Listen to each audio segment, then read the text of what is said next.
নমস্কার, আমি অদিতি। শুরু করছি উত্তরের সংবাদ। বিস্তারিত সংবাদে যাব, কিন্তু তার আগে দেখে নেব আজকের বিশেষ সংবাদ। মুখ্যমন্ত্রী বলছেন এসআইআর বিরোধী মিছিল করবেন, আর এদিকে রাজ্য বিরোধী দল বলছে নো এসআইআর নো ভোট। ৪ মে 2026-এ বাংলায় জারি হবে রাষ্ট্রপতি শাসন। বিজেপির হুঁশিয়ারিতে রাজনৈতিক মহলে নতুন করে উত্তেজনা। রাজ্য সরকারের নতুন পদ্ধতিতে আরটিও দফতরের অনুমোদন নিয়েই চালাতে হবে টোটো।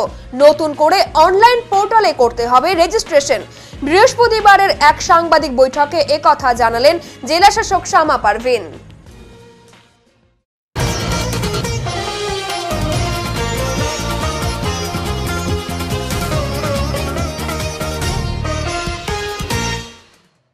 দার্জিলিং পাহাড়ের মহাকাল মন্দিরে পূজা দিতে গিয়ে মুখ্যমন্ত্রী মমতা বন্দ্যোপাধ্যায় উত্তরবঙ্গবাসীর জন্য এক সুখবরের কথা জানালেন।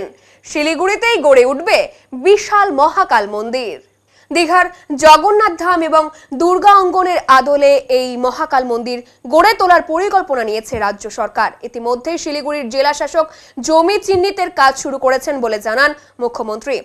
তিনি বলেন, দার্জিলিং এর মহাকাল মন্দিরে বয়স্কদের পূজা দিতে অসুবিধা হয়, তাই এবার শিলিগুড়িতে গড়ে তোলা হবে এক বিশাল মহাকাল মন্দির, যেখানে সব ব্যবস্থা থাকবে। গ্রিন কার্ড, আলাদা পথ এবং পর্যটকদের সুবিধার জন্য পূর্ণ পরিকাঠামো। দীঘার জগন্নাথ ধামের মতোই এই মন্দিরে থাকবে বৃহত্তম শিব মূর্তি। রাজ্য সরকারের দাবি, এই নতুন ধাম উত্তরবঙ্গের আধ্যাত্মিক এবং পর্যটন মানচিত্রে এক বিশেষ মাত্রা যোগ করবে। প্রাকৃতিক বিপর্যয়ের পর ধীরে ধীরে স্বাভাবিক ছন্দে ফিরছে পাহাড় এবং তরাই অঞ্চল। তাতেও মুখ্যমন্ত্রীর এই ঘোষণা যেন নতুন আশার আলো। একদিকে ভক্তির কেন্দ্র, অন্যদিকে পর্যটনের নতুন দিগন্ত। বয়োজ্যেষ্ঠ লোকেরা এবং যারা ফিজিক্যালি চ্যালেঞ্জ করা যেতে পারে না, সেজন্য অনেকের সাথে আমার কথা হয়েছে। এখানে ওরা গ্রিন কার্ডের অ্যারেঞ্জমেন্ট করছে, ইলেকট্রিক কার্ড, যেটা বয়োজ্যেষ্ঠ মানুষরা এবং ফিজিক্যালি চ্যালেঞ্জ যারা উপরে উঠতে পারে না, তারা যাতে মহাকাল মন্দির দর্শন করতে পারে। আর তাছাড়া আমার একটা উদ্দেশ্য আছে, আমরা একটা জগন্নাথ ধাম করেছি দীঘায়, আমরা দুর্গা অঙ্গন করছি রাজারহাটে। সেটা গ্রাসরুট, সেটা ট্রাস্ট তৈরি হয়ে গেছে এবং ওটা জমিও পাওয়া গেছে, চিহ্নিত করা হয়েছে। ওটা এখন টেন্ডারে দেওয়া হয়েছে, আর আর্কিটেকচারটা আমি দেখে নিয়েছি। আমার আরেকটা আছে যে আমি একটা জমি ডিএমকে দেখে রাখতে বলেছি শিলিগুড়ির পাশাপাশি, ভালো জমি, যেখানে কনভেনশন সেন্টার হবে। তার পাশে আমি একটা বড় মহাকাল মন্দির করব, যেটা হচ্ছে সবচেয়ে বড় শিব করব। এটা করতে হয়তো টাইম লাগবে, আমাকে এটা ট্রাস্ট করতে হবে, তাদের দিয়ে করাতে হবে। বাট গভর্নমেন্ট আমরা ফুল কোঅপারেট করবো, জমিতে আমরা বিনা পয়সায় দেবো এবং নিজেরাই করবো, সবাইকে নিয়ে, প্রাইভেট পার্টিদের নিয়ে যারা ইন্টারেস্টেড।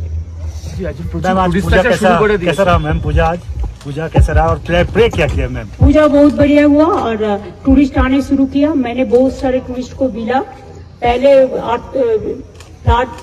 फ्लड होने का बाद थोड़ा स्टॉप हो गया था। हम भी बहुत टूरिस्ट को निकाल के, हमारा जो एडमिनिस्ट्रेशन है, डीएम एसपी मिलके पूरा लाइन डिपार्टमेंट के लेके प्राय 1500 टूरिस्ट को हम नीचा में ले गया। बाद बाकी और भी बहुत सारे टूरिस्ट अभी आ रहे हैं, बहुत सारे टूरिस्ट को मिला भी। और अभी तो दोनों रास्ता खुला है, एक 3 धारिया और एक पंखाबाड़ी, और रोहिणी हो जाएगा 15-20 दिन में। हम टूरिस्ट लोगों को आने के लिए रिक्वेस्ट करेंगे। নাগরাকাটায় বিজেপির বিক্ষোভ মিছিল। শুভেন্দুর হুঁশিয়ারি, আগামী ৪ মে 2026-এ ঠিক রাত 12টার পর বাংলায় জারি হবে রাষ্ট্রপতি শাসন। সাংসদ খগেন মুর্মু এবং বিধায়ক শঙ্কর ঘোষের ওপর হামলার প্রতিবাদে বৃহস্পতিবার নাগরাকাটায় বিশাল বিক্ষোভ মিছিল করল বিজেপি। রাজ্যের বিরোধী দলনেতা শুভেন্দু অধিকারীর নেতৃত্বে আয়োজিত এই মিছিলে জলপাইগুড়ির বিভিন্ন চা বাগানের থেকে হাজার হাজার কর্মী সমর্থক অংশ নেন। দলীয় সূত্রে জানা গিয়েছে, মেটেলি, মালবাজার, বানারহাট, মাদারিহাট সহ একাধিক ব্লকের চা বাগান থেকে লোক আনার জন্য বিজেপির নেতাদের বিশেষ দায়িত্ব দেওয়া হয়েছিল। তাদের মাধ্যমে চা বাগানগুলির ট্রেড ইউনিয়ন নেতাদের সক্রিয়ভাবে কাজে লাগানো হয়। বৃহস্পতিবার দুপুর 2টো নাগাদ নাগরাকাটা রেল স্টেশন থেকে মিছিল শুরু হয়ে বাজার চত্বর সহ বিভিন্ন এলাকা পরিক্রমা করে নাগরাকাটা থানার সামনে গিয়ে শেষ হয়। মিছিলে উপস্থিত ছিলেন নাগরাকাটার বিধায়ক পুনা ভেংরা, আলিপুরদুয়ারের সাংসদ মনোজ টিগ্গা, জলপাইগুড়ির সাংসদ ডক্টর জয়ন্ত রায়, জেলা সভাপতি সহ অন্যান্য নেতা এবং কর্মীরা। থানার সামনে অনুষ্ঠিত সভায় শুভেন্দু অধিকারী বলেন, সেদিনের হামলার ঘটনায় যাদের বিরুদ্ধে অভিযোগ হয়েছে তাদের কাউকেই এখনো গ্রেফতার করা হয়নি। তৃণমূল নেতাদের কথায় পুলিশ চলছে, যাকে ধরতে বলা হয়েছে তাকেই ধরা হচ্ছে। এই আন্দোলন এখানেই থামবে না। এরপরে তিনি বিতর্কিত এবং রাজনৈতিকভাবে তাৎপর্যপূর্ণ মন্তব্য করে বলেন, মমতা বন্দ্যোপাধ্যায় বলেছেন এসআইআর বিরোধী মিছিল করুন, কিন্তু আমরা বলবো নো এসআইআর নো ভোট। যদি এসআইআর না হয় তাহলে 4 মে 2026 রাত 12টার পর বাংলায় রাষ্ট্রপতি শাসন জারি হবে। এসআইআর হলে অনুপ্রবেশকারীরা বাই বাই। এসআইআর সেমিফাইনাল, ফাইনালে পিসি ভাইপো ভোকাট্টা হয়ে যাবে। বিজেপির এই হুঁশিয়ারিকে কেন্দ্র করে রাজ্য রাজনীতিতে নতুন করে উত্তেজনার সঞ্চার হয়েছে। তবে শাসক তৃণমূলের তরফে এই বিষয়ে এখনো কোনো প্রতিক্রিয়া পাওয়া যায়নি। ये तो जो हादसा हुआ कुछ दिन पहले हमारी जो ट्राइबल लीडर है और एमपी भी है शूटर में खगेन मुर्मू जी के ऊपर, आज भी मैं सुबह सिलीगुड़ी का हॉस्पिटल में उसका साथ मुलाकात किया। ये जानलेवा हमला था। ये जो हमलाबाज था एफआईआर नेम, अब तक एक भी एफआईआर नेम्ड एक्यूज्ड को अरेस्ट नहीं किया और ये सब लोग बांग्लादेशी घुसपैठिया है। ये लोग को तुरंत उठाना चाहिए और हमारी जो कंप्लेनर है वो कंप्लेनर कलकत्ता हाईकोर्ट का जो वैकेशन बेंच है उसमें हम लोग दिया है। पुलिस के ऊपर हमारी कोई आस्था नहीं है। एनआईए और एनी सेंट्रल एजेंसी का द्वारा उसको इन्वेस्टिगेशन होना चाहिए। ये जो इन्फिल्ट्रेटर्स है इलीगल घुसपैठिया ये काम किया है उसको कठिन से कठिन साजा होना चाहिए। नॉट ओनली खगेन मुर्मू, ये टीचर, ये एमिनेंट पॉलिटिकल लीडर हमारी एमएलए है, chief whip opposition Shankar Ghosh के ऊपर भी जिस तरीके से चप्पल से आघात किया है, ये केवल शंकर घोष के ऊपर नहीं, पूरा जो शिक्षक समाज है, शिक्षक समाज के ऊपर आक्रमण है। दादा 5 लोगों को तो गिरफ्तार किया। ये एक भी आदमी का एफआईआर में नाम नहीं है। ये जो टीएमसी का नागराकाटा का लीडर लोग है उसका साथ पुलिस बातचीत करके एडजस्ट करके उनको हैंडओवर किया। শুভেন্দু বাবু, পুলিশ আজকে একজনকে অ্যারেস্ট করেছে, মোট 6 জন অ্যারেস্ট হয়েছে। 5 জন অ্যারেস্ট হয়েছে, আগে 4 জন। এই এরা কেউ এফআইআর নেম নয়। আমরা যে 9 জনের নামে এফআইআর করেছিলাম এদের মধ্যে একজনও এফআইআর নেম নয়। আজ ধূপগুড়িতে আসলেন রাজ্যের বিরোধী দলনেতা শুভেন্দু অধিকারী। আজ বৃহস্পতিবার বিরোধী দলনেতা শুভেন্দু অধিকারী ধূপগুড়ি ব্লকের গধেয়ারকুটি গ্রাম পঞ্চায়েতের অন্তর্গত কুশামারি হোগলাপাতা গ্রাম এলাকায় আসেন। এসে শুধুই নাগরাকাটা এলাকার কথা বললেন, ক্ষতিগ্রস্ত কোনো এলাকা পরিদর্শন করেনি বলেই অভিযোগ তুললেন এলাকার একাংশ। শুভেন্দু অধিকারী ত্রাণ বিলি করলে সেই ত্রাণও ফিরিয়ে দিলেন কিছু অংশ এলাকাবাসী এবং ক্ষোভ প্রকাশ করলেন। এ বিষয়ে এলাকাবাসী সদানন্দ সরকার জানান, জল ঢাকার জলে বানভাসী তারা, কিন্তু শুভেন্দু অধিকারী এলাকা ঘুরে দেখলেন না, কিছু বার্তাও দিলেন না। বাঁধ ভেঙে গিয়েছে সে নিয়ে একটা শব্দও বলেননি বলেই রীতিমতো ক্ষোভ উগড়ে দিলেন তারা। শুভেন্দুর বিলি করা ত্রাণও ফিরিয়ে দিলেন এলাকার একাংশ। এবারে শকুন্তলা ওরা পক্ষে নেবেন অনমরা, শকুন্তলা ওরা পক্ষে নেবেন অনমরা। এরপরে শিল্প মুন্ডা ওরা পক্ষে নেবেন ঠাকুর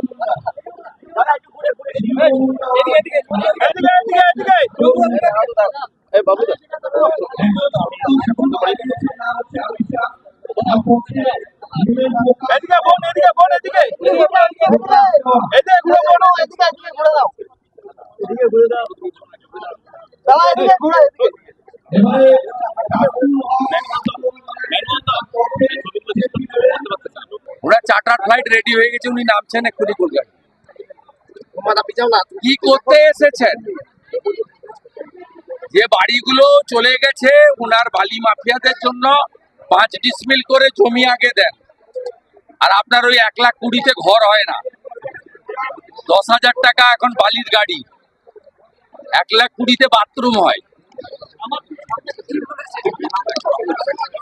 জল ডাকার বান ভাসে, বাড়িঘর নিঃস্ব হয়ে গেছে। তো এখানে যে তুমি আসলে আমাদের জল ডাকার তো কিছু বললোই না, হ্যাঁ, আর সেই নাগারাগার বক্তব্য দিয়ে চলে গেল। আর আমরা জল ঢাকাবাসী, আমরা যে মানে নিঃস্ব হয়ে গেছি, আমরা কি করে যাব, বার্তা কি করে সে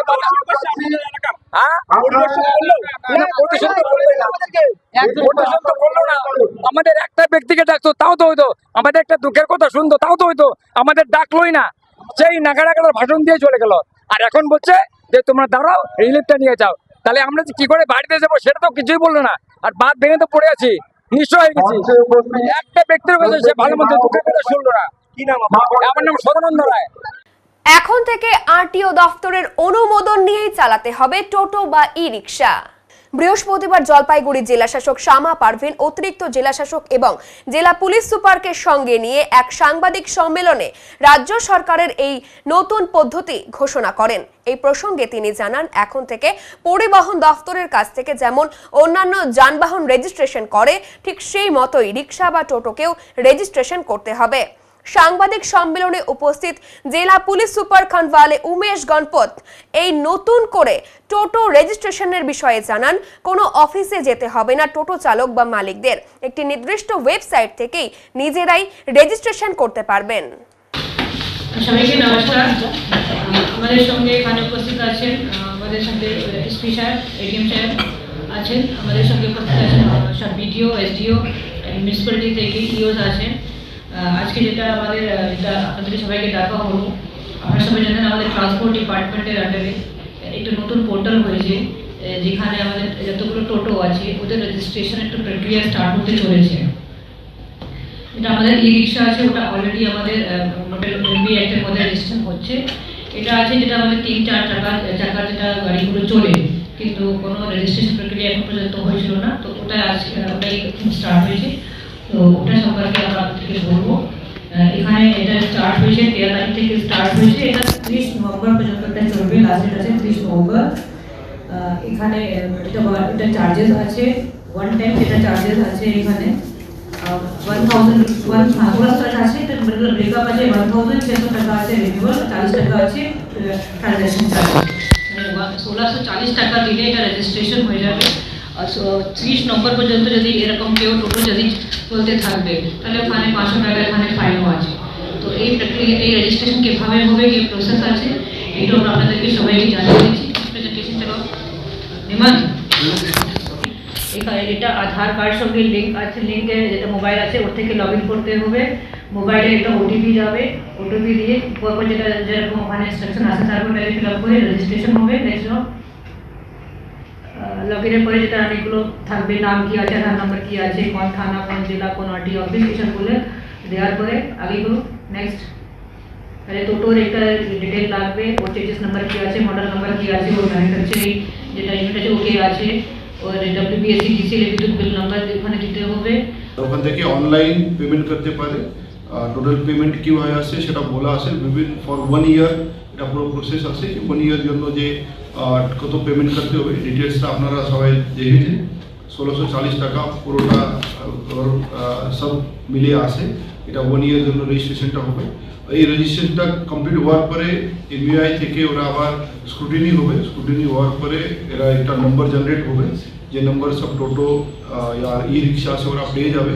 আর এই রেজিস্ট্রেশন প্রক্রিয়া পুরো হওয়ার পরে ওনাদেরকে ওর ইন্স্যুরেন্স আর বাকি ডিটেলসটা যারা আছে, ড্রাইভিং লাইসেন্স হোক, গাড়ির ইন্স্যুরেন্স হোক, এইসব প্রক্রিয়াটা কমপ্লিট করতে হবে। মানে এর মাধ্যমে আমরা এই টোটো ই রিক্সাকে ইবিআই অ্যাক্টের আন্ডারে নিয়ে আসতে পারবো।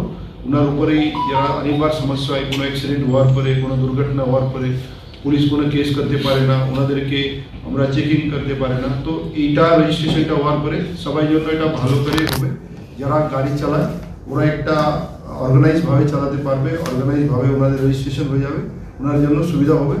প্লাস যারা কোনো দুর্ঘটনা প্লাস ট্রাফিক নিয়ন্ত্রণ এর মধ্যে আমরাই পুলিশকে জন্য হেল্প হবে, কি সবাই রেজিস্ট্রেশন নাম্বার থাকবে, ড্রাইভার ডিটেলস থাকবে, সেজন্য আমরা উপরে লিগাল অ্যাকশনটা নিতে পারবো। তো এটার জন্য একটা ভালো উদ্যোগ আছে কি যেটা এতদিন ধরে সংগঠিতভাবে এরা চলছিল, সেটা একটা একদম অর্গানাইজভাবে আমরা গভর্নমেন্ট নিয়ে আসতে পারেছে। তো আমি সবাইকে আহ্বান করব কি যে নেক্সট 1.5 মাস আছে তার মধ্যে সবাই রেজিস্ট্রেশনটা করুন। খুব সহজ প্রক্রিয়া আছে, নিজের মোবাইল মাধ্যমে যে কোনো জায়গা থেকে আপনারা এই রেজিস্ট্রেশনটা করতে পারেন। একদিকে যেমন তৈরি হচ্ছে ভয়ঙ্কর কালীর রূপ, ঠিক তেমন ভাবে অপরদিকে রূপসজ্জিত ভাবুক মনের কালী। এই দুই কালীর উপহার দিতে চলেছে জলপাইগুড়ির দুটি ক্লাব। শিশু শিল্পী হিসেবে কাজ করছে শুভজ্যোতি। একদিকে যেমন শিশু মনের কালী, ঠিক অন্যদিকে ভয়ঙ্কর কালীর প্রতিমা, এই দুই ধরনেরই কাজ করছে জলপাইগুড়ির শিশু মৃৎশিল্পী শুভজ্যোতি পাল। গোমস্তাপাড়ার বাসিন্দা সে। এই শিশু শিল্পী কয়েক বছর ধরেই তার বাবার হাত ধরে এই কাজে এসেছে। পড়াশোনার সাথে সাথে এই কাজও করে। এবার শ্যামা পূজার মূল আকর্ষণ হিসেবে থাকছে কালী প্রতিমা, ভয়ঙ্কর কালীর রূপ, সাথে কালী প্রতিমার এক সৌন্দর্য রূপ। শিশু কালী মূলত কলকাতার আকর্ষণ ছিল, এবার জলপাইগুড়িতে। আর তাই এই দুই ভয়ঙ্কর এবং সুন্দর প্রতিমার কাজ চলছে জোর কদমে। আগামীকাল পুরো কাজ শেষ হয়ে যাওয়ার কথা জানিয়েছেন শিশু শিল্পী শুভজ্যোতি, তাই কাজ চলছে আরো জোর কদমে। এখানে অনেকটাই চিন্তা ভাবনা করেই তাকে কাজ করতে হচ্ছে, কারণ একদিকে যেমন কালী প্রতিমার ভয়ঙ্কর রূপ দিতে হচ্ছে, ঠিক তেমন ভাবেই কালী প্রতিমার শিশু বয়সী রূপও দিতে হচ্ছে। ভয়ঙ্কর কালী আর কি কালী তৈরি করছো এবার তুমি? এবার আমাদের একটা ভয়ঙ্কর কালী হচ্ছে এবং একটা কিউট কালী হচ্ছে জয়ন্তীপাড়ার, মানে যেটা দুর্গ হয়েছিল ওটাই কালী রূপে হচ্ছে, বাচ্চা কালী আর কি। এই যে দুই ধরনের দুইটা রূপ, কিভাবে সেটা চিন্তা ভাবনা করে তৈরি করছো? এটা একটা থিমের মতো, যেটা ভয়ঙ্কর কালী ওটা গাছের গুড়ির মধ্যে থেকে বেরিয়ে আসছে, একটা উগ্র মার যেটা ওটা তুলে ধরা হয়েছে। আর একটা কিউট কালী যেটা ওটা শৈশবের যে মার, একটা বাচ্চা কালের যে একটা বাচ্চা যেরকম হয় ওরকম আর কি মুখোশটা করা হচ্ছে। এই দুই ধরনের যে কালী তৈরি করছো, চিন্তা ভাবনাটা আসলো কি করে, বা সে তোমাদের মনে যে কিভাবে সে তার রূপ দেবা, কিভাবে সেটা আসলো? এটা আমাদের যারা পুজো করে তারা অনেকে ছবি দিয়ে দেয়, তারপরে আমাদের নিজেদের মতো করে চিন্তা ভাবনা করে একটু এদিক ওদিক করে আমাদের করে নিতে লাগে। এই যে কিউট কালী আর ভয়ঙ্কর কালী তৈরি করছো, কতক্ষণ সময় লাগবে? এটা তো প্রায় যে ঘষা মাজা চলছে, এই আজকাল থেকে রং হবে, আর একটু মাটির কাজ বাকি আছে, ওগুলো করা হচ্ছে। আচ্ছা, কতটা ভালো লাগলো এই দুই ধরনের প্রতিমা তৈরি করে? দুই ধরনের প্রতিমা করে খুব আলাদাই এনার্জি, একটা দুটো দুরকম হচ্ছে, খুব ভালো লাগছে। অসহায় দরিদ্র এক কন্যার চিকিৎসার সিংহভাগ টাকা নিয়ে চম্পট দিল দূর সম্পর্কের এক আত্মীয়। তার বিরুদ্ধে অভিযোগ উঠেছে এমনই, এবং তার বিরুদ্ধে থানায় লিখিত অভিযোগ দায়ের। জলপাইগুড়ি মোহিতনগর মধ্য কুমারপাড়ার ওই পরিবারটি এখন সম্পূর্ণ দিশেহারা। মেয়েটির চিকিৎসার জন্য প্রয়োজন প্রায় 3.5 লক্ষ টাকা। চিকিৎসকদের পরামর্শ অনুযায়ী বেঙ্গালুরুর এক হাসপাতালে অপারেশন করাতে হবে তাকে। পরিবারের আর্থিক অবস্থা অত্যন্ত শোচনীয়। প্রায় বছর 4 আগে মেয়েটির বাবা মারা গেছেন। মা সংসারের একমাত্র উপার্জনক্ষম সদস্য। যখন সে কাজ পান তাই করে কোনো রকমের সংসার চালান। মেয়েটির এক সময় ছিল প্রাণবন্ত এবং স্বাভাবিক জীবনের অধিকারী, কিন্তু প্রায় 4 বছর আগে হঠাৎ অসুস্থ হয়ে পড়ে সে। স্থানীয় মানুষজনের সাহায্যে প্রয়োজনীয় টাকার একাংশ জোগাড়ও করা হয়েছিল। চিকিৎসা করাতে সে সময় পরিবার বেঙ্গালুরুতে যান মেয়ের চিকিৎসার জন্য, কিন্তু অভিযোগ সেই টাকার বেশিরভাগ নিয়েই চম্পট দেয় পরিবারের এক দূর সম্পর্কের আত্মীয় সঞ্জয় দত্ত বলে অভিযোগ। ঘটনাটি জানতে পেরে হতবাক হয়ে যান স্থানীয় বাসিন্দারা। বৃহস্পতিবার বিষয়টি জানাজানি হতেই জলপাইগুড়ির নির্মাণ কর্মী সংগঠনের সদস্যরাও ওই পরিবারের পাশে দাঁড়ান। এদিন অসহায় পরিবারটি জলপাইগুড়ি কোতোয়ালি থানায় অভিযুক্ত সঞ্জয় দত্তের নামে লিখিত অভিযোগ দায়ের করেছে। অন্যদিকে মোবাইল ফোনে যোগাযোগের চেষ্টা করেও অভিযুক্তের কোনো প্রতিক্রিয়া পাওয়া যায়নি। কি ঘটনা কি হয়েছে? আমার মেয়েকে ব্যাঙ্গালোর পাঠিয়ে দিয়েছিলাম, টাকা সাহায্য সবাই পাড়া প্রতিবেশী টাকা উঠে দিতে, পাঠানোর পরে সম্পূর্ণ টাকা 1.5 লাখ টাকার মতন ওর হাতে দেওয়া হয়েছে। তারপর আমার মেয়েকে 1 সপ্তাহের মধ্যে বাড়ি নিয়ে আসছে, বাড়ি নিয়ে এসে রাইখে উনি চলে গেছে। টাকা নেই, কোনো টাকা রিটার্ন দেয়নি। কে করলো এটা? সঞ্জয় দত্ত। কে সে? সে আমার হলো বোনজামাই। আপনার বোনজামাই, আত্মীয়। কেন করলো এই ধরনের ঘটনা আপনার সাথে? উনি বলুন। হ্যাঁ, কেন? জানি না ভাই, এখন কেন ওরকম করলো। তারপরে যে টাকা চাইছিলেন বারবার, পরে আমি ফোন করে বলছি আমার মেয়েটা যে এত অসুস্থ হয়ে গেল, তুমি যে দিয়ে গেলে আমার মেয়েটাকে, তুমি কি একবার আইসে দেখতে পারতেছো না যে আমার মেয়েটাকে তুমি আরেকবার দেখাও। তারপরে আমি বললাম যে ডাক্তারকে তুমি দেখাইছো ওই ডাক্তারের নাম্বার দাও। তখন ও বললো যে আজকে কালকে এরকম করতে করতে অনেক নাম্বার দিচ্ছে, নাম্বারগুলো আমরা ফোন করি লাগে না। আচ্ছা, এখন কি চাচ্ছেন? এখন আমি ওর কাছে চাচ্ছি, ওর কাছে আমি যতটুকু টাকা পাই ও আমাকে রিটার্ন দিই। ঠিক। থানায় কেন এসেছেন আজকে? এই জন্যই আসছি আমি। ওর নামে কি অভিযোগ করলেন? অভিযোগ করলাম। কার নামে? সঞ্জয় দত্ত। দেখুন, আমি আপনাদের চ্যানেলের মাধ্যমেই গত 3 দিন আগে জানতে পারলাম যে যিনি আছেন লক্ষ্মী, তার মেয়ে পায়েল একটা দুরারোগ্য ব্যাধিতে আক্রান্ত হয়েছে এবং তার বিগত 4 বছর ধরে চিকিৎসা চলছিল এবং এ যাবৎকাল বিগত 3 মাস আগে তার পাড়া প্রতিবেশীরা সেই বাচ্চা মেয়েটির জন্য, তার বাচ্চা মেয়ের অসহায় পরিস্থিতি দেখে এগিয়ে আসে এবং তারা সকলে মিলে প্রায় 1.5 লক্ষ টাকার মতো নিজেরাই চাঁদা তোলে পাড়া প্রতিবেশী এবং শুভানুধ্যায়ীদের দিয়ে, এবং সেই টাকাটা নিয়ে তারা তাদের এক আত্মীয়র হাতে দেয়। যেহেতু তার স্বামী 4 বছর আগে মারা গিয়েছিল, তার বাড়িতে কোনো পুরুষ সদস্য নেই, তার মেয়েটিকে ব্যাঙ্গালোর নিয়ে যাওয়ার একটা সিদ্ধান্ত হয়, ব্যাঙ্গালোর নিমহ্যান্স। কিন্তু যাকে দিয়ে পাঠানো হয়েছিল তার নাম হলো সঞ্জয় দাস, সে তার সম্পর্কের আত্মীয়। তার হাতে সমস্ত টাকা দিয়ে পাঠানোর পর সে তাকে ব্যাঙ্গালোরে নিয়ে গিয়ে নিমহ্যান্সে না নিয়ে গিয়ে সেখানে একটা সরকারি হসপিটালে মেয়েটিকে ভর্তি করা এবং সেখানে তার চিকিৎসা করানোর নাম করে বিভিন্ন সময় প্রায় 14,000 টাকা খরচা হয়েছে বলে তাদের কাছে জানায় এবং 7 দিন পরে মেয়েটিকে নিয়ে জলপাইগুড়ি ফিরে আসে, যে আবার তাকে 6 মাস পরে নিয়ে যেতে হবে। এবার ফিরে আসার পরে এই 14,000 টাকা খরচ বাদ দিয়ে যে ব্যালেন্স টাকাটা আছে সেই সম্পূর্ণ টাকাটা নিয়ে সে উধাও হয়ে যায়। বিগত 3 মাস ধরে এরা সেই টাকাটি চেয়ে যাচ্ছে। আমরা কালকে খবর দেখার পরে তাদের বাড়িতে জানতে মেয়েটিকে দেখতে গিয়েছিলাম, যে আমরাও তার জন্য হয়তো সাহায্য, আমাদের যে নির্মাণ কর্মী সংগঠন আছে জলপাইগুড়ি জেলা নির্মাণ কর্মী সংগঠন, তাদের পক্ষ থেকে আমরা সদস্যরা গিয়েছিলাম এবং সেখানে গিয়ে জানতে পারি এই অমানবিক ঘটনা এবং তার পরিবারের পরিস্থিতি থেকে আমাদের চোখে চলে এসেছে যে তাদের এক প্রকার অন্য সংস্থান নেই, তাদের বাড়ির উপরে ছাদ নেই, তারা কোনোভাবে মেয়েটিকে নিয়ে বেঁচে আছে। মেয়েটি এক প্রকার পঙ্গু হয়ে গেছে, সে তার কথা বলানোর শক্তি হারিয়ে ফেলেছে, সে তার উঠে বসার শক্তি হারিয়ে ফেলেছে। এই অবস্থায় ওর এখন যে চিকিৎসার প্রয়োজন, যার জন্য আমরা অর্থ সংগ্রহ করার চেষ্টা করছিলাম, সেখানে গিয়ে এই অমানবিক ঘটনা জানতে পারে আমরা আজকে কোতোয়ালি থানায় দ্বারস্থ হয়েছি। সঞ্জয় দত্ত আছে, তার কাছ থেকে যদি জলপাইগুড়ি পুলিশ, আমরা ইসলামপুর পুলিশের সঙ্গেও কথা বলেছিলাম, তারাও বলেছে যে আমরা আমাদের মতো তদন্ত করে যদি এই টাকাটা রিকভার করা যায় তাহলে এই মেয়েটিকে বাঁচিয়ে তোলা যাবে। সঙ্গে আমরাও থাকবো, তাকে যদি আবার ব্যাঙ্গালোর নিয়ে যাওয়ার চেষ্টা করা হয়, সে যদি বেঁচে উঠতে পারে, এই প্রচেষ্টার জন্য আজকে থানায় আসে। বর্তমান মেয়েটির পরিস্থিতি কি অবস্থা? খুব খুব খুব খারাপ পরিস্থিতি মেয়েটাকে কালকে আমরা যখন দেখতে গেলাম, মেয়েটি বিছানায় শয্যাশায়ী, উঠে দাঁড়াতে পারে না। তার সঙ্গে কথা বলতে গিয়ে আমরা জানতে পারলাম তাকে যদি একটা প্রশ্ন করা হয়, সে অনেক কষ্টে সেটার উত্তর দিতে কম করে 15 সেকেন্ড পরে সে কোনো রকম মানে অস্পষ্টভাবে তার উত্তর দেয়।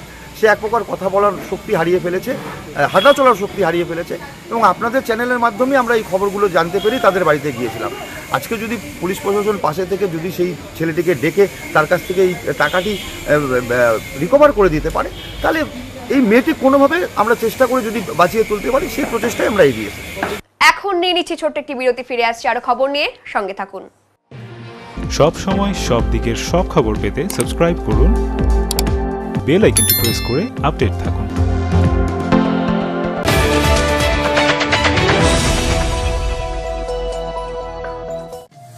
শহরের থানা মোড়ে দীর্ঘ 15 বছর ধরে নয়ন অপটিক্যাল জলপাইগুড়িবাসীকে 2জন বিশিষ্ট চিকিৎসকদের দ্বারা চোখের চিকিৎসা পরিষেবা দিয়ে চলেছে প্রতিনিয়ত।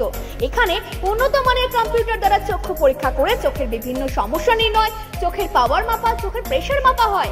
এছাড়াও এখানে রয়েছে ন্যায্য মূল্যে নিত্য নতুন ডিজাইনের চশমার ফ্রেম, গ্লাস এবং সানগ্লাস।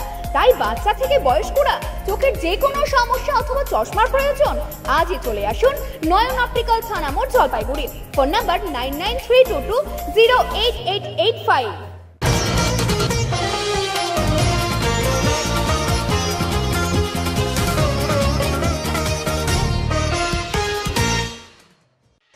কালী পূজার আগে শিলিগুড়ির বিভিন্ন কালী পূজার মণ্ডপ পরিদর্শন শিলিগুড়ির উচ্চ পদস্থ পুলিশ আধিকারিকদের।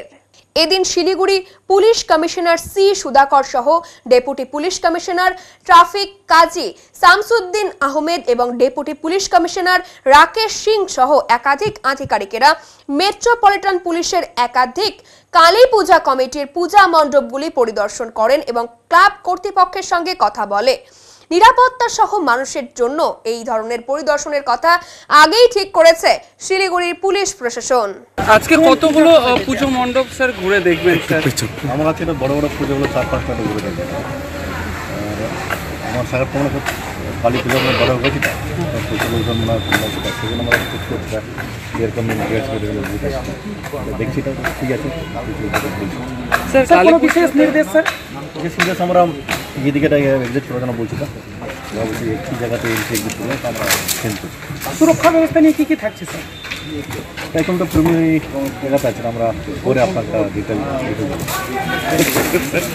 আরও পূজা রয়েছে, তার জন্য শহরকে নিরাপত্তার জন্য আরও আপনাদের কি কি পদক্ষেপ নিচ্ছেন স্যার? ওটা আমরা দুর্গাপুজোর যা যা মোবাইল দিয়ে সেম জিনিস করবো আমরা। যা দুর্গাপুজোতে আমরা পুজো বন্ধ করে একটা নতুন জিনিস করলাম, এটা ভালো কাজে বলবো। এবার আমরা কালী পুজোতে করবো না। আপনারা দেখছি যে দুর্গাপূজা খুব পিসফুল হলো, সেগুলো আশা করছি পিসফুল। স্যার কালী পুজোতে পুজো বন্ধ কয়জন থাকে, মানে কতজনকে আপনারা এটা আমি এটাকে 2 দিন পরে বলবো। জলপাইগুড়ি গোশালা মোড়ের কাছে রুকরুকা নদীর ধারে অবস্থিত ঐতিহ্যবাহী দেবী চৌধুরানীর শ্মশান কালীর মন্দির, যেখানে প্রতি বছর কালী পুজোয় ভক্তদের ভিড় উপচে পড়ে। ঐতিহ্যবাহী দেবী চৌধুরানীর শ্মশান কালী মন্দির, যা 350 বছরের পুরনো তান্ত্রিক শক্তিপীঠ হিসেবেই পরিচিত। বিশ্বাস, ইতিহাস এবং লোককথার মেলবন্ধনে গড়ে ওঠা এই মন্দিরে পূজিত মা কালী এক হাতে মুন্ড এবং অন্য হাতে সুরার বাটি ধারণ করেন। প্রতি বছর কালী পুজোয় ভক্তদের ভিড় উপচে পড়ে। দেবীর প্রধান ভোগ তিস্তার শোল এবং বোয়াল মাছ, সঙ্গে 1 কুইন্টাল চালের ভোগ। এবছর সোমবার রাত 9:30 থেকে পুজো শুরু হবে এবং মাত্র 151 টাকায় বিশেষ ভোগ কুপন মিলছে।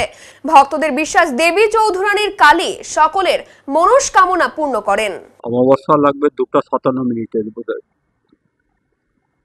সোমবার 20 তারিখে পুজো হবে। রাত্রি 9:30 থেকে শুরু করব, যতক্ষণ চলে, ওই ভোর 4টা বেজে যাবে। ভোগের কুপন নিতে হলে কখন আসতে হবে, কিভাবে আসতে হবে? ভোগের কুপন চালু আছে এখানে মন্দিরে, যখন খুশি আসুক পেয়ে যাবে। রাত্রি 8টা পর্যন্ত কাউন্টার খোলা আছে, এখানে পেয়ে যাবে। এবার কিভাবে পুজো হবে বা প্রস্তুতি শুরু হয়ে গিয়েছে আপনাদের? চলছে, কাজ চলছে। হ্যাঁ, ভোগের কুপন 151 টাকা করে। এবার ওই যে রীতি নিয়ম রয়েছে, হ্যাঁ, যা প্রতি বছর যা যেই নিয়মে পুজো হচ্ছে সেই নিয়মেই পুজো হবে, সেই নিয়মেই ভোগ হবে। এরকমই হচ্ছে, তো আমাদের তো একটু বিশেষ থাকে, কারণ এটা পুরনো মন্দির, সেই হিসাবে আমাদের একটু অন্যভাবে করতে হয়। মানে পরিষ্কার পরিচ্ছন্নতা পুরোপুরি চলছে, কাজ চলছে আর কি। এখানে সাধারণ মানুষের জন্য কত কেজি ভোগ দেওয়া হয়? প্রায় 1 কুইন্টাল। 1 কুইন্টাল। পুজো কবে কিভাবে হবে বা কি বিষয়, কোনো স্পেশাল কিছু হয়েছে কি? স্পেশাল আমাদের এখানে ভোগ পাওয়া যায়, ভোগে আমরা মূল্য নিচ্ছে হলো 150 টাকা করে। সেই হিসাবে আমরা ভোগ, মায়ের ভোগও পাওয়া যায়, আবার এমনিও যদি কেউ করতে চায় সেও পাবে, প্রসাদ পাবে। সকাল 6টার থেকে শুরু করে বিকেল 2-2:30 পর্যন্ত সব পাওয়া যায়। হ্যাঁ, বলি আছে, বলি এখানে হয়, বলি এখানে 18-19টা বলি হয় প্রত্যেক বছর। এবছরও সেভাবেই হবে। পুজোর প্রস্তুতি পুরোপুরি শুরু হয়ে গেছে আমাদের। থমকে গেল রেলের বিভিন্ন প্রকল্প, সবিস্তারে জানতে রেলের আধিকারিকের সঙ্গে দেখা করলেন সাংসদ। উত্তর পূর্ব ভারতের গুরুত্বপূর্ণ এনজেপি স্টেশন বর্তমানে নতুন অত্যাধুনিক স্টেশন হিসেবে রূপ পেতে চলেছে। তার কাজও শুরু হয়েছে দ্রুত গতিতে। তবে শিলিগুড়ি লাগোয়া ঠাকুরনগর ইস্টার্ন বাইপাসে অবস্থিত রেলগেটের কারণে আজও দুর্ভোগের শিকার হতে হচ্ছে পথ চলতি মানুষ থেকে যানবাহনের। ঘন্টার পর ঘন্টা দাঁড়িয়ে থাকতে হয় তাদের। এমতো অবস্থায় এই দুর্ভোগ থেকে রেহাই দিতে এগিয়ে এসেছিল জলপাইগুড়ির সাংসদ জয়ন্ত রায়। ডাবগ্রাম ফুলবাড়ির বিধায়িকা শিখা চ্যাটার্জি। দীর্ঘ আন্দোলন আলোচনার পর অবশেষে রেল দপ্তরের পক্ষ থেকে মেলে সুরাহার আশ্বাস। ফ্লাইওভারের মধ্য দিয়ে করা হবে এই যানজট দুর্ভোগের সমাধান। তবে আশ্বাসের পরও কয়েক মাস পেরিয়ে গেলেও শুরু হয়নি কোনো কাজ। কি কারণে কাজ থমকে রয়েছে তা জানতে রেলের এডিআরএম এর সঙ্গে দেখা করেন সাংসদ জয়ন্ত রায়। সাক্ষাৎ শেষে তিনি জানান, ঠাকুরনগর রেলগেট সহ জলপাইগুড়ির আরো বেশ কয়েকটি কাজ থমকে রয়েছে, তা জানতেই তিনি এসেছেন। তিনি জানান, দ্রুত কাজ শুরু করার আর্জি জানিয়েছেন রেল আধিকারিকের কাছে। আছে যেমন জলপাইগুড়িতে 3 নম্বর ঘুমটি, বেলাকুবাতে একটা যে ফ্লাইওভার, ওটারও একটা কনস্ট্রাকশনের ব্যাপার আছে, এবং হলদিবাড়িতে সেখানে কাজটা কতদূর প্রোগ্রেস হলো, মানে ইনাদের জুরিসডিকশনের মধ্যে যেগুলো আছে সেগুলো মেনলি জানতে এসেছিলাম। এবং সাথে সাথে এখানে আরেকটা জিনিস আপনার ভালো খবর বলছি, এখানে কিন্তু আলুবাড়ি টু মানে যে এনজেপি, এটা কিন্তু 4 লাইন হতে চলেছে। 4 লেন, মানে ওদের তো 4 লাইন বা লেন কি বলে জানি না, 4টা ট্র্যাক হবে আর কি। এটা হলে খুব ভালো হবে, এখানে যোগাযোগ ব্যবস্থা খুব ভালো উন্নত হবে। এবং আরও একটা ইচ্ছা আছে যে এই স্টেশনটাকে কিভাবে, মানে এমনি তো আগে বুঝতেই পারছেন আমরা ওয়ার্ল্ড ক্লাস স্টেশন করতে যাচ্ছি, এবং সাথে সাথে আরও এটাকে এই এনজেপি স্টেশনের আরও গুরুত্ব কীভাবে বাড়ানো যায় সেটা নিয়েও বিভিন্ন আলোচনা হলো। দেখা যাক, আপনি অপেক্ষা করুন। আমি কি এই উন্নয়নমূলক কাজের জন্য কিন্তু অনেক দোকান এখান থেকে উচ্ছেদ হয়ে যাচ্ছে, যারা ব্যবসা 30-40 বছর ধরে করছে, তাদের জন্য কি বিকল্প কি আছে? দেখুন, যেমন কিছু হয়তো দেখুন কোনো প্রজেক্ট করতে গেলে তার কিছু তো মাইনাস থাকবে, কিন্তু তার মানে যদি 100টার মধ্যে ধরুন মানে যদি 95 ভাগ যদি ভালো হয় এবং 5 ভাগ যদি খারাপ হয়, আমাদের কিছুটা স্বীকার করে নিতে হবে। কিন্তু তার মধ্যে যতটা সম্ভব কিভাবে রিহ্যাবিলিটেট করা যায় সেটা তো অবশ্যই আমাদের মাথায় আছে, বা রেলের মাথায়ও থাকবে। নাগরাকাটায় ধান ক্ষেত পাহারা দিতে যাওয়ার সময় হাতির আক্রমণে মৃত্যু হলো এক ব্যক্তির।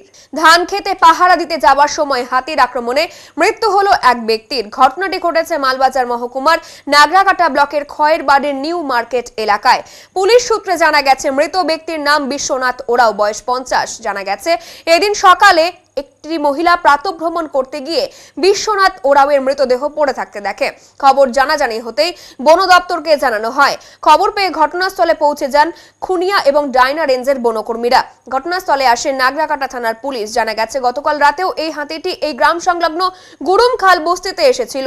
এই সময় এই হাতিটিকে তাড়াতে গিয়ে বনকর্মীদের দিকে ধেয়ে আসে হাতিটি। আর বৃহস্পতিবার দিন সকাল 7টা নাগাদ ফাগুয়া ওরাওয়ের বাড়ির পাশে বিশ্বনাথ ওরাওয়ের মৃতদেহ পড়ে থাকতে দেখা যায়। এরপর নাগরাকাটার পুলিশ মৃতদেহ উদ্ধার করে ময়না তদন্তের জন্য জলপাইগুড়িতে পাঠায়। খুনিয়া রেঞ্জের রেঞ্জার সজল কুমার দে বলেন, হাতির আক্রমণে মৃত্যু হয়েছে এই ব্যক্তির। মৃতের পরিবারকে সরকারি নিয়ম অনুযায়ী ক্ষতিপূরণ দেওয়া হবে। কালকে সন্ধ্যা 9টার থেকে হাতি ঢুকছে, ডিপার্টমেন্ট আসছিল চাপড়ামারির থেকে, হাতে হাতে বন্দুক ছিল, তাও এরা কিন্তু খাড়া দিয়েও গুলি করতেছে। ওরাও বেঁচে গেছে, জানি নেপালি লাইনে ললিতের বাড়ির সামনে গুরুং খাসে। তারপরে ওইখান থেকে তারাই আমার নিউ মার্কেট, আমার নাম তরিকুল হক, সেখানে হাতি আসে। সেখান থেকে আমাদের যে হাজিপাড়া এজিএম থেকে গাড়ি রয়েছে তারা করছে, জঙ্গলে ঢুকাই দিছে। তারপরে আধা ঘন্টাও হয়নি, আমরা ভাত খেতে বসছি, 20 থেকে 25টা দলের হাঞ্জা আবার চলে আসছিল। আসার পরে সেটাকেও তাড়াইছে। কিন্তু আমরা ডিপার্টমেন্টকে বলতে চাই যে শুল্কাপাড়া থেকে হাজিপাড়া অবধি একটা ওয়ালেপের গাড়ি এখানে যেন বসে। বন্যা পানির জন্যে হাতি, পশু জানোয়ার যতগুলো আছে ফরেস্টে, কোনো ঘাস পাতা কিছু নেই। ওরা কিন্তু আবার অত্যাচার করবে আমাদের ধান ক্ষেতের উপরে। এই যে ধান ক্ষেত করছে মানুষ, 8 থেকে 10 হাজার টাকা বিঘা পড়ে গেছে, 6 থেকে 7 মণ 8 মণ ধান হয়, ক্ষতিপূরণ পায় মাত্র 1500 টাকা। সেই 1991 সালে যেটা হয়েছে, এখন 2025, এখন পর্যন্ত 1 টাকাও বাড়তি করে নেই। সেটা নিয়ে আমরা ক্ষোভ রয়েছি। আমরা এজিএম কমিটির মেম্বার সদস্য, আমরা অনেকবার ডিএফও, রেঞ্জার এবং বড়বাবুর সঙ্গে মিটিং করেছি। এখন পর্যন্ত আমাকে কোনো আশ্বাস দেয়নি যে এটা বাড়বে। আচ্ছা, এই যে ছেলেটা মারা গেছে তার নামটা কি? ওর নাম এমনি তো আমি না জানি, বিশ্বনাথ ওরাও, আমাদের বাড়ির পাশে। কি করতেছে? ধান খেতে পাহারা দিতে আসছে। ওদের কাছে সব কাপড়া আছে, হয়তো টাওয়ারে শুইতে গেছে, সকালবেলায় আসছে। একে তো রাত্রে মারে নেই, সকাল ভোর টাইমে মারছে মনে হয়। আপনার নামটা কি? আমার নাম তরিকুল হক। এই জায়গাটার নামটা কি? এইটার নাম খয়ের বাড়ি, নিউ মার্কেট বলে। কি হয়েছে এখানে? সকালে খবর পেয়ে আসলাম যে হাতিটা একটা লোককে মেরে দিয়েছে, তো সেটা দেখতেই আসলাম আমরা হাজিপাড়াতে। তারপরে কি হলো, কি করবেন আপনারা? এখন এটা থানায় নিয়ে যাওয়া হবে, তারপরে পোস্টমর্টমের জন্য। আর সরকারি মতে যে ক্ষতিপূরণ পাওয়ার উনি কালকে শুনলাম আপনারা বলে হাতির আক্রমণে বেঁচে গেছেন, এই হাতিটাকে গুরুং খাসে তাড়াতে গিয়ে। হ্যাঁ, স্টাফ বেঁচে গেছে, একটা আগের দিনও বেঁচে গেছে স্টাফ, একটা মাকনা হাতি। আচ্ছা, তো এখন সরকারি নিয়ম অনুযায়ী ক্ষতিপূরণ? হ্যাঁ, সরকারি নিয়ম অনুযায়ী যে যা পাওয়ার ক্ষতিপূরণ পাবে। লোকটার নাম এখন নিয়ে নিচ্ছি ছোট্ট একটি বিরতি, ফিরে আসছি আরো খবর নিয়ে, সঙ্গে থাকুন। সব সময় সব দিকের সব খবর পেতে সাবস্ক্রাইব করুন, বেল আইকনটি প্রেস করে আপডেট থাকুন।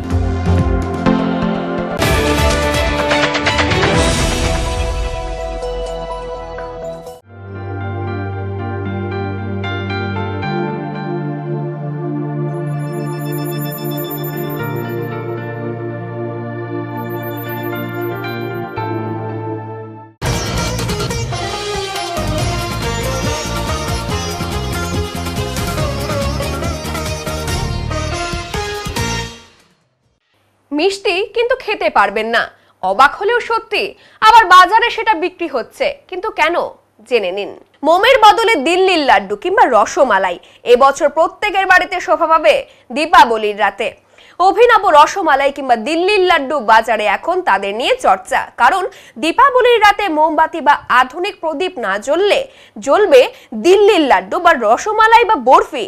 এই নকল প্রদীপই এখন বাজার কাঁপাচ্ছে, তাই এবছর দীপাবলির বাজার ছেয়ে গেছে এই সমস্ত নকল মিষ্টিতে। দূর থেকে কিংবা সামনে দেখলে মনে হয় এটা সত্যি যেন এক মুখরোচক মিষ্টি। দিল্লির লাড্ডু, রসগোল্লা, পান্তুয়া, রসমালাই সহ অন্যান্য মিষ্টির সামগ্রীও এসেছে দীপাবলিকে সামনে রেখে। এবছর রকমারি মোমবাতির বদলে এই সমস্ত জিনিসই বিক্রি হচ্ছে বেশি। আর এই সমস্ত অভিনব জিনিস দেখে মানুষ প্রথমে অবাক হচ্ছেন, তারপর এগুলো জিনিস কিনে নিয়ে যাচ্ছেন নিজের বাড়িতে। এক একটির দাম 50 থেকে 100 টাকার মধ্যে। বিক্রি অনেকটাই বেশি বলে বিক্রেতারা বলছেন, তবে ক্রেতারা বলছেন দূর থেকে এই সমস্ত জিনিস দেখলে অনেকটাই সত্যি মনে হচ্ছে, কাছেও একই। কি আসলে এগুলো ক্যান্ডেল আছে, সব মডেলিং ক্যান্ডেল তৈরি হচ্ছে, দেখতে ভালো, ফ্যান্সি আছে, জ্বলে ভালো। কি কি এনেছেন? লাড্ডু আছে, কাজু বরফি আছে, জিলাপি আছে, ভ্যারাইটিজ আইটেমে মিষ্টির মধ্যে বানাচ্ছে। ক্যান্ডেল, নতুন নিত্য ক্যান্ডেল বানাচ্ছে। এগুলো কি দীপাবলি উপলক্ষে? হ্যাঁ, দীপাবলি উপলক্ষে। আচ্ছা, বিক্রি কেমন? এগুলো ভালোই আছে, 1 পিস 2 পিস 4 পিস করে সবাই নেয়, ভালো দেখতে, সুন্দর শো আছে। এবছর কি এটাই অভিনব এসেছে? এটাই একটা নতুন নিত্য ডিজাইন আছে। সন্দেশ, লাড্ডু, দিল্লি কা লাড্ডু, আর জিলাপি, রসমালাই, একটু সব রকমের জিনিস পাওয়া যায় এখানটায়। আমার কেনাকাটা। এই যে আপনারা নকল এই সমস্ত দেখলেন খাবার জিনিস, কেমন লাগলো দেখে? ভালো লাগলো দেখে। প্রথমে কি ভেবেছিলেন? আমাদের ভাবছি যে খাওয়ার জিনিস মানে এগুলা দেখতেছি এখন, যে এখন মোমবাতি এগুলা। আচ্ছা, অভিনব এসেছে। অভিনব এসেছে। তারপরে আপনার রসমালাই দেখলেন, কেমন লাগলো দেখে? দেখে ভালো লাগলো। কি কি দেখলেন? লাড্ডু, রসমালাই, ওই যে মানে রসমালাই, লাড্ডু, জিলেপি এসব দেখলাম, ভালো লাগলো দেখে। প্রথমে কি ভেবেছিলেন? হ্যাঁ, প্রথমে কি ভেবেছিলেন দেখে? প্রথমে দেখা অরিজিনাল লাগছিল দেখে। আচ্ছা, তারপরে এটা আসলে কি? আসলে সব নকল এগুলো। নকল মানে কি? প্রদীপ? প্রদীপগুলো সব মোমবাতি। ভালো লাগছে দেখে, ভালো লাগছে। এখন আবহাওয়ার খবর।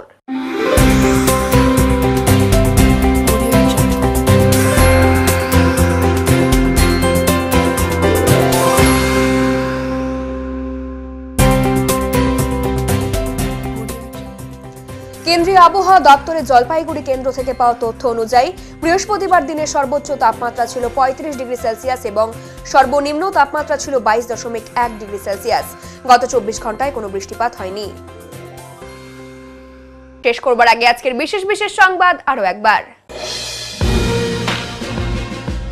মুখ্যমন্ত্রী বলছেন এসআইআর বিরোধী মিছিল করবেন, আর এদিকে রাজ্য বিরোধী দল বলছে নো এসআইআর নো ভোট। 4 মে 2026-এ বাংলায় জারি হবে রাষ্ট্রপতি শাসন। বিজেপির হুঁশিয়ারিতে রাজনৈতিক মহলে নতুন করে উত্তেজনা। রাজ্য সরকারের নতুন পদ্ধতিতে আরটিও দফতরের অনুমোদন নিয়েই চালাতে হবে টোটো। নতুন করে অনলাইন পোর্টালে করতে হবে রেজিস্ট্রেশন। বৃহস্পতিবারের এক সাংবাদিক বৈঠকে একথা জানালেন জেলা শাসক শামা পারভিন। উত্তরের মন পরিবেশিত উত্তরের সংবাদ এখনকার মতো এ পর্যন্তই। নমস্কার।